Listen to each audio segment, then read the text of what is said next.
Hi, this is Kari, and in this tutorial, we're going to share some security concerns about installing XAMPP in your operating system. By installing XAMPP, you are opening connection ports that are defining the means of communication between your computer and any network, including the World Wide Web. So that being said, let us share some security tips. Check with your school or place of employment just to verify that they don't have already installed XAMPP. You will be surprised.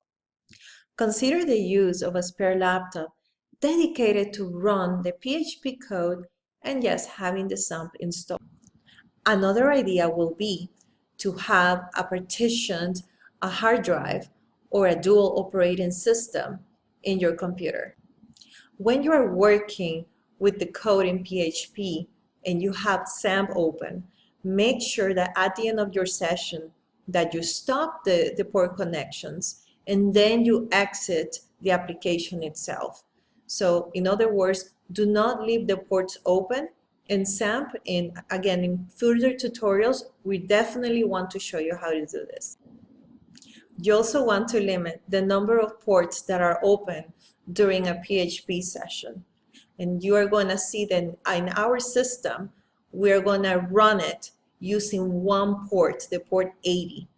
Again, it really depends on the type of system that you have, but always try to limit those numbers, and that way you have more security. Ensure that you have a strong antivirus and malware installed in your system. This is before you download any application from the web. Commercial web hosting can be an alternative, especially if you're building a portfolio as a programmer.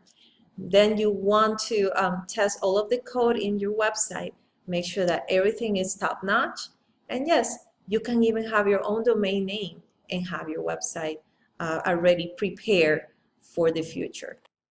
Last but not least, do not use the XAMPP installation that we have presented to you to host a live website.